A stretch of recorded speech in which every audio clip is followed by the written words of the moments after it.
Shalom sahabat CS dimanapun Anda berada. Saya senang sekali bisa menjumpai Anda di tahun 2023. Saya mengucapkan selamat tahun baru 2023. Di tahun ini yang dikatakan orang sebagai the year of global recession, tetap kita hadapi dengan penuh keyakinan bersama dengan Tuhan. Sebab di dalam Dia tersedia rest, essence, istirahat atau kelegaan yang sejati. Sepanjang kita di dalam Kristus, apapun yang terjadi bisa menghadapi. Saudara sekalian, pada kesempatan kali ini firman Tuhan yang saya akan bagikan bagi saudara ada berjudul menggantikan kebenaran dengan dusta. Menggantikan kebenaran dengan dusta. Roma 1 ayat 25. Dikatakan begini, Roma 1 ayat 25, sebab mereka menggantikan kebenaran Allah dengan dusta dan memuja dan menyembah makhluk dengan melupakan penciptanya yang harus dipuji selama-lamanya. Amin.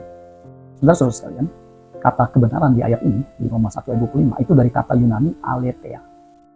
Aletheia. Aletheia ini punya dua arti, secara objektif dan secara subjektif. Katakan begini, ini dari kamus, sekali dikatakan begini, objectively, the truth as taught in the Christian religion. Jadi secara objektif, aletheia adalah kebenaran yang diajarkan di dalam agama Kristen. Jadi ajaran doktrin Kristen itu adalah aletheia. Respecting God, mengenai Allah atau berkenan dengan Allah, and the execution of His purposes through Christ. Jadi berkenan dengan Allah dan eksekusinya atau pelaksanaan dari maksud tujuan melalui Kristus. Jadi maksud tujuan Allah yaitu kebenaran, saudara sekalian, yang dinyatakan melalui Kristus. And respecting the duties of man. Jadi berkenan juga dengan tugas manusia, opposing alike to the superstition of the Gentiles and the intentions of the Jews. Jadi menentang hal-hal yang berbau tahyul dari orang-orang bukan Yahudi and the invention of the Jews, dari penemuan atau hal-hal yang berhubungan dengan orang Yahudi yang bukan kebenaran firman Tuhan, and the corrupt opinions. Jadi menentang opini atau pendapat yang buruk atau yang jahat, and precepts of false teachers even among Christians. Jadi kebenaran itu menentang ajaran atau petunjuk guru-guru palsu meskipun di dalam kekristenan. Itu kebenaran. Jadi kebenaran itu pasti bertentangan dengan pendapat yang salah, bertentangan dengan instruksi ajaran guru-guru palsu, yaitu kebenaran secara objektif. Kemudian subjektifly, secara subjektif, truth as a personal excellence. Jadi secara subjektif, aletheia itu adalah keunggulan pribadi. Kristus sendiri adalah seorang yang disebut kebenaran. Dia satu paket dengan perkataannya, akulah jalan, kebenaran, dan hidup. Jadi Yesus itu pribadi, sebagai jalan, sekaligus sebagai kebenaran, dan juga hidup menuju kepada Bapa di sorga. Makanya Yesus berkata, akulah jalan, kebenaran, dan hidup.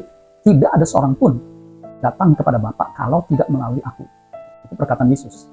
Jelas, I am the way, the truth, and the life. No one comes to the Father except through me. Tidak ada seorang pun yang sampai kepada Bapa kalau tidak melalui aku, Yesus bilang. Jadi jelas, Yesus itu aletheia, kebenaran menuju kepada Kristus. Mereka menggantikan kebenaran yang tadi saya jelaskan, kebenaran Allah, itu dengan dusta. Nah, dusta di sini dari bahasa Yunaninya pseudos atau kita suka dengar pseudo, ya, palsu atau kebohongan. Pseudos itu artinya conscious and intentional falsehood. Ya. Jadi kepalsuan yang disengaja, palsuan yang dilakukan dengan penuh kesadaran, itu pseudos, saudara ya. Nah, pertanyaan siapakah yang menggantikan aletheia dengan pseudos, yang menggantikan kebenaran dengan dusta?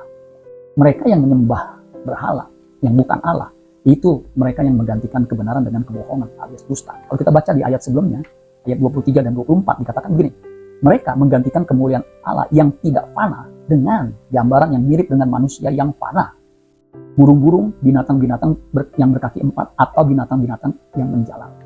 Jadi menggantikan kemuliaan Allah yang tidak fana dengan gambaran atau patung yang mirip dengan manusia, dengan binatang, dengan burung.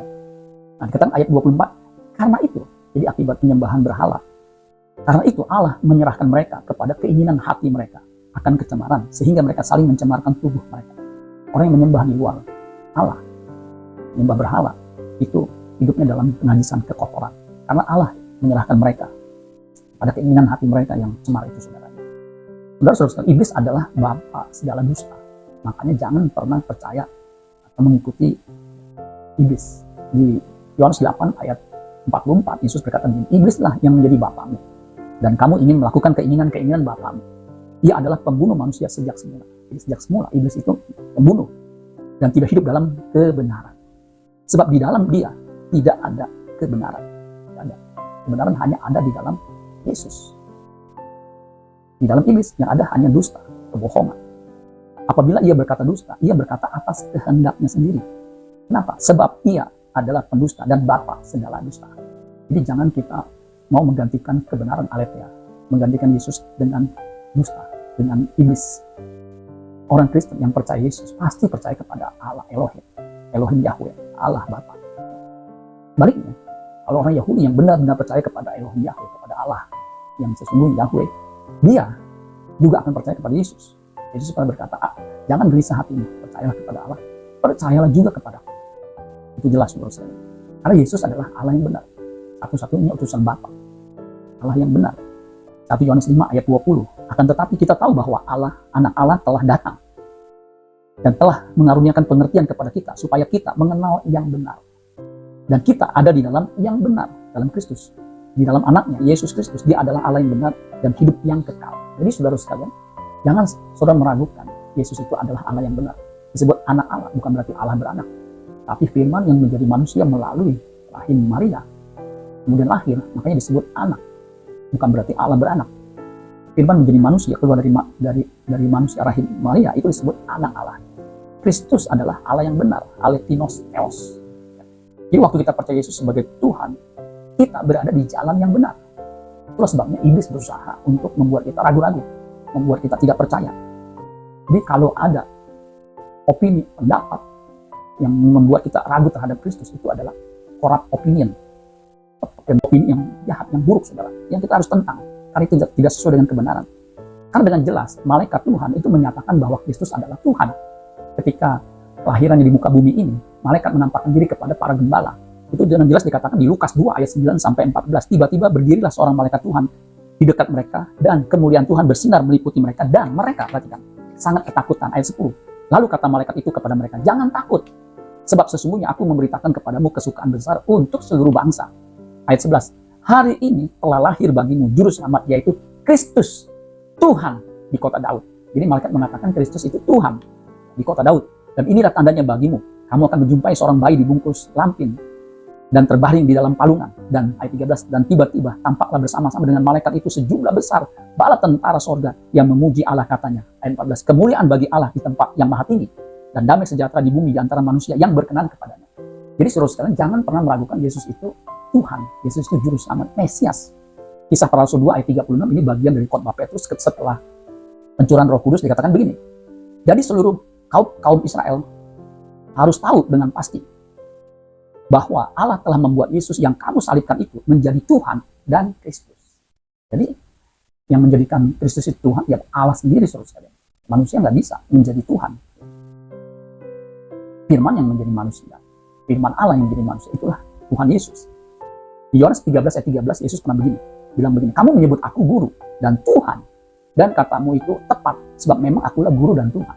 Jadi Yesus tidak menolak disebut Tuhan, ya, selain sebagai guru atau rabi. Jadi jangan pernah ragu-ragu atau takut mengaku Yesus itu sebagai Tuhan dan Juru Selamat. Karena Yesus menjadi Tuhan itu bagi kemuliaan Allah Bapa.